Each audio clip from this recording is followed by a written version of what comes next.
chegar aqui, vamos conversar um pouquinho sobre Páscoa, sobre religião, mas principalmente sobre história. Padre Gilvan Leite, muito obrigado, meu amigo. Que alegria recebê-lo. Obrigado, viu? Muito obrigado, padre. Ele é professor de pós em teologia na PUC de São Paulo. E a gente vai falar um pouquinho sobre Páscoa, claro, mas antes eu queria fazer uma pergunta para ele a respeito dessa questão dos evangelhos apócrifos que fala, né, padre? Que são evangelhos que não estão ali na Bíblia. Isso. Mas contam a história também desse período tão importante para o mundo que foi a passagem de Jesus por aqui. Exato. Me explica, padre, por que eles não estão na Bíblia? Primeiro, existem diversos livros, não só evangelhos, mas no Antigo Testamento, do Novo Testamento, diversas obras que foram sendo elaboradas por diversas intenções ou modos, mas que contém, que nós chamamos, falhas na elaboração, ou que não corresponde à tradição da transmissão dos textos. Aqui a gente encontra os evangelhos, chamados evangelhos apócrifos. Então, em diversos locais onde se estabeleciam comunidades, estas comunidades recebiam os textos, nós podemos chamar canônicos, mas ali mesmo se criavam outros textos.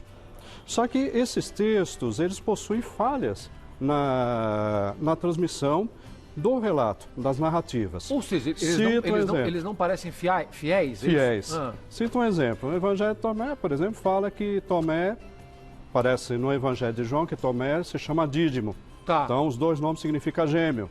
Aí pergunta, mas gêmeo de quem? Diz, gêmeo de Jesus. Aí coloca no Evangelho, quem é gêmeo de Jesus? Então, isso não corresponde ao fato histórico. Eu entendi. Então, são esse tipo de textos que demonstram a sua não canonicidade, ou seja, um erro. Pode ser por diversos motivos. Agora, ao mesmo tempo, há algumas informações ali que são importantes para a gente entender esse período, não é isso? Exato. Já nos primeiros documentos da Igreja, como nós vamos encontrar o código... por exemplo, o Código de Grazianos e outros códigos, o Código de Muratori, que é um dos primeiros textos que fala sobre os livros considerados inspirados ou canônicos, eles falam de textos que devem ser lidos na igreja ou na celebração, aqueles que devem ser lidos em privado e aquele que não deve ser lido porque é totalmente errado, então nem interessa. Agora, no geral, para que servem os textos apócrifos? Para estudo. Porque ele contém informações sobre questões geográficas, fatos históricos, que podem auxiliar na pesquisa.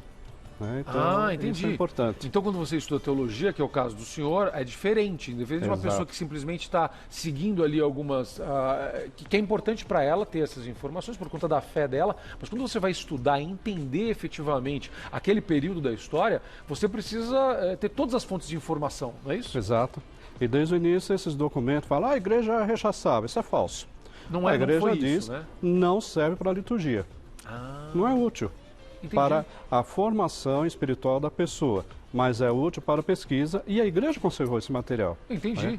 E um dos últimos documentos foram encontrados, agora nós temos a biblioteca de Qumran, a biblioteca de Nag Hammadi, Nag Hammadi no Egito. Sim. Curiosidade do Nag Hammadi são alguns textos, como de Maria Madalena e vários outros, que depois serviu de base para romances, como o Código da Vinci, Código etc. da Vinci, sim. O Código da Vinci usa como base esses textos. Apesar que o Código da Vinci não tem nenhuma novidade ali, porque ele se baseia de um outro romance, de um autor francês. Já vou querer ler. Fala para mim. Então leio, do Sussurré. Depois eu quero. Você me indica depois? Posso. Por favor.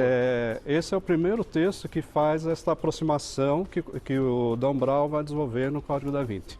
Né? Perfeito. Aliás, o índice de erros que tem no Código da Vinci é absurdo. É absurdo. É interessante. Mas tem uma coisa boa nisso também, né? Pensando de um outro lado, é o seguinte, porque desperta pelo menos a curiosidade. E o interesse das pessoas por olhar também esta fase como história. Exato. Porque às vezes se a pessoa tem qualquer tipo de aversão à religião, não, isso é religião, eu não quero, eu tenho que te respeitar, né? Cada um na sua, a gente respeita. Mas às vezes a pessoa tem alguma resistência, a Bíblia eu não vou ler, mas aí ela acaba se interessando quando ela lê um livro desse e ela começa a ler a Bíblia para poder entender realmente se aquilo está lá. Comparar. É necessário que você compare, fala, mas isso daqui é fidedigno, isso aqui não é fidedigno. Né? Por exemplo, uma tradição que se tornou popular em tudo quanto é canto. Estou fazendo uma pesquisa agora, Maria Madalena. Vamos lá, vamos falar. Aí fala, Maria Madalena, quem foi Maria Madalena? Prostituta. Ela nunca foi prostituta. Jamais. Até brinco para os alunos, tudo bem, que ela era possessa e tinha certo demônio é uma coisa, mas além disso, prostituta, está acabando com a coitada da Maria Madalena. Nunca foi prostituta? Nunca. E os textos não ensinam absolutamente nada sobre ela. Mas é sempre a associação que todo mundo faz. Mas desde o início do cristianismo se fez a aproximação de vários personagens, e entre eles, por exemplo, quem era prostituta de fato? É Santa Maria do Egito, ou às vezes chamada Santa Maria Egipciana, que é uma prostituta convertida.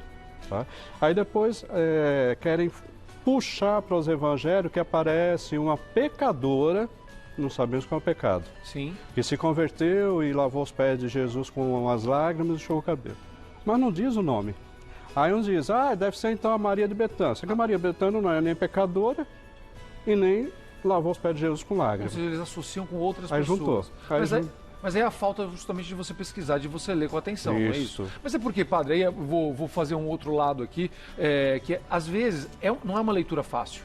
Às vezes a gente tenta ler, a gente não encontra todas as informações, ou pelo menos não com tanta clareza. Por exemplo, para quem se interessa por isso, você tem outras publicações que podem te ajudar a tornar a Bíblia mais clara para as pessoas? Acho que isso é uma dica legal que a gente pode dar, não é? Existe.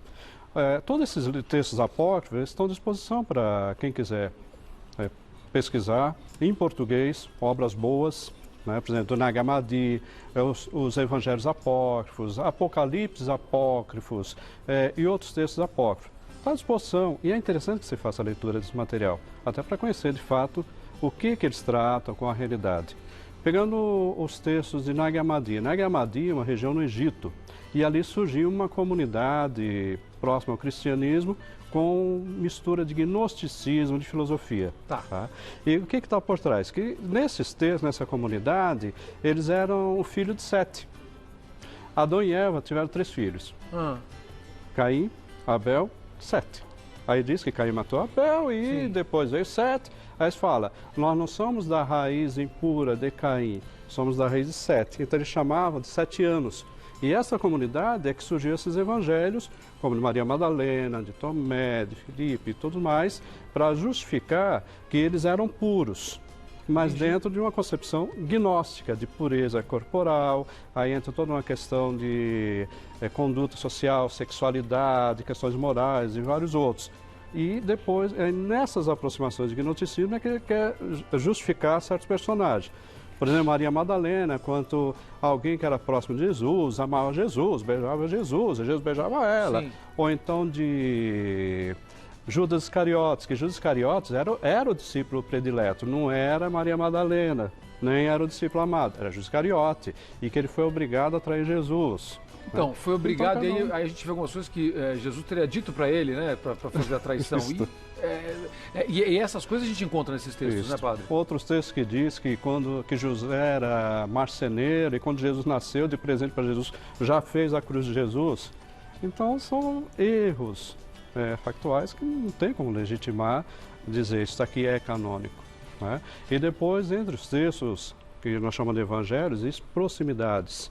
Né, de fatos, de narrativas, né, que nós podemos chamar os evangelhos sinóticos, o evangelho de João, que com as suas peculiaridades, mas possuem uma coesão interna, uma lógica. Padre, aproveitando então, a gente começou esse bate-papo falando sobre esses evangelhos apócrifos, mas é claro que a gente quer falar sobre a Semana Santa e sobre a Páscoa e sobre a importância deste momento para os católicos e para os cristãos. Vamos falar a respeito um pouquinho disso, padre. O senhor trouxe até um material para mim aqui. Me conta aí, o que o senhor trouxe aqui para a gente... Aqui tem um texto da Mishnah. Me explica, vamos lá. A Mishnah é um tratado do século II. Tá.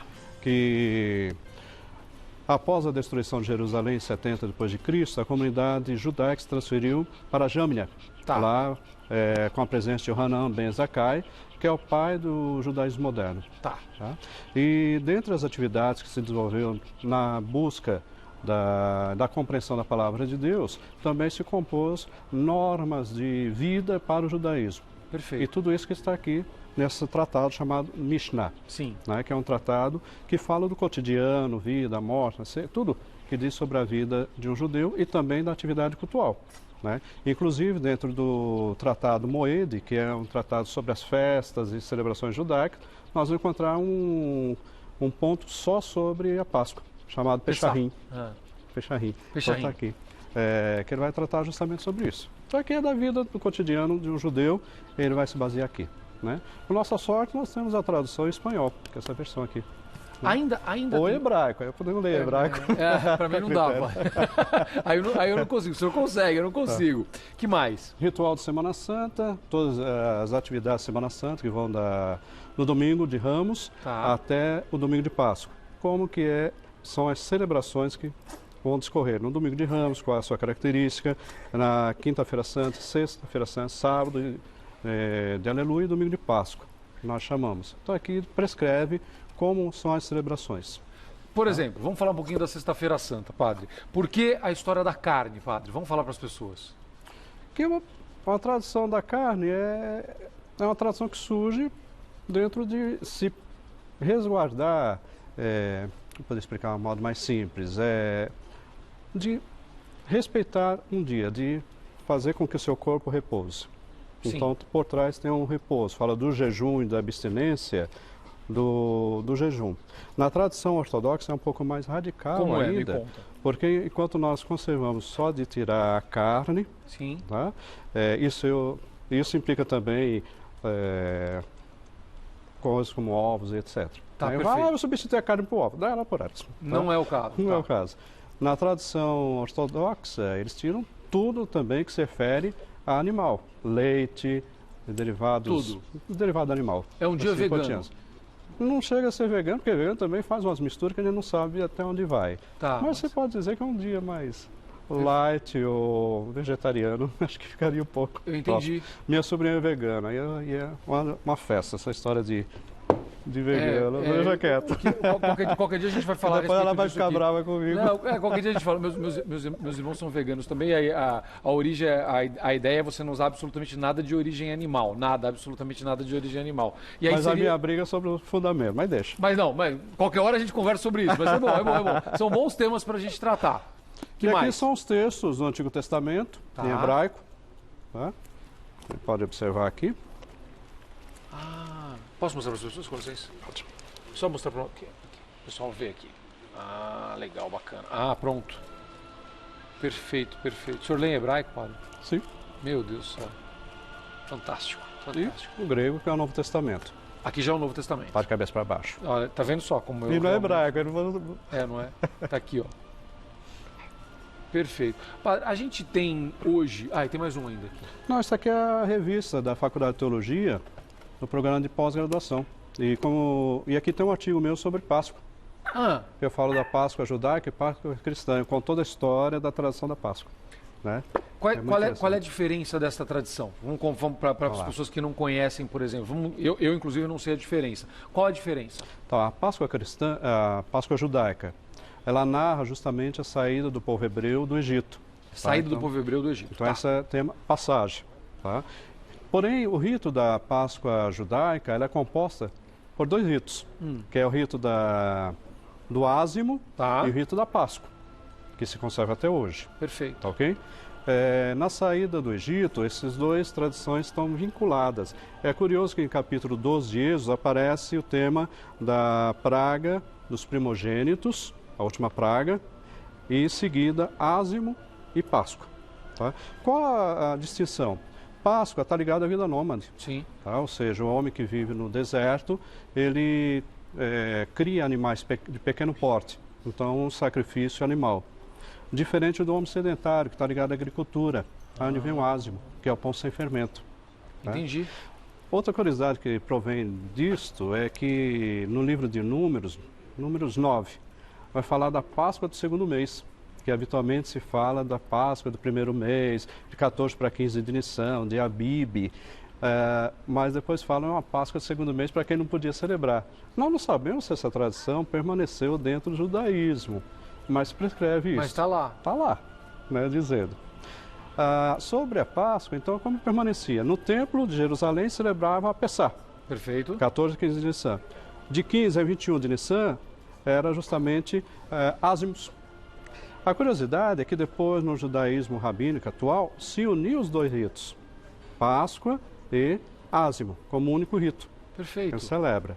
Aí vem mais na Páscoa cristã, aí puxa a última ceia de Cristo com pão e vinho. Aí tem outro problema, a Páscoa não tem vinho. Tá? O vinho vai surgir justamente com um texto apócrifo chamado Livro de Jubileus. E nesse livro de Jubileus, capítulo 49, que é do primeiro século a.C., primeira vez se fala de vinho. Não se falava antes? Não existe vinho porque vinho é fermentado e não pode ter fermentado na Páscoa. Incrível! Aí quando perguntar, então, aí muitos vão falar do Seder de Pessah, que Jesus Cristo fez isto, celebrou a Páscoa judaica desse jeito. Ele não celebrou aquele Seder, porque aquilo era algo novo que estava surgindo. Entendi. Porém, ele está celebrando algo novo que está sendo introduzido, que vem de um texto apócrifo, essênio. Aqui tem a comunidade essênia, principalmente os textos de Qumran, vai aparecer o livro de Jubileus, que fala então deste vinho. Então ele está inovando uma tradição do judaísmo. Gente, sabe o que é muito bacana de tudo isso? Que a gente, isso você vê que independe de religião. A gente está falando aqui sobre história, mas é claro que isso vai mexendo com a gente da maneira como a gente... Tem tantas tradições que fazem parte do nosso dia a dia que a gente não sabe nem quais são as origens dessas tradições. E é por isso que a gente convidou o padre para vir aqui falar sobre isso hoje. Padre, o senhor está convidadíssimo a voltar. Esse é o padre Gilvan Leite, que é professor de pós-teologia da PUC de São Paulo. Está convidadíssimo, a casa é sua. Vamos tratar de outros assuntos. Eu tenho certeza que as pessoas vão mandar muitas dúvidas. Eu faço questão que o senhor volte para a gente conversar mais em outras oportunidades. Foi um prazer. Muito obrigado. Foi uma alegria. Obrigado, padre. Muito obrigado. Deus abençoe. Um abraço. E feliz Páscoa. Pra ti também. Feliz Páscoa. Paçoca adorou o senhor, padre. Tá bom.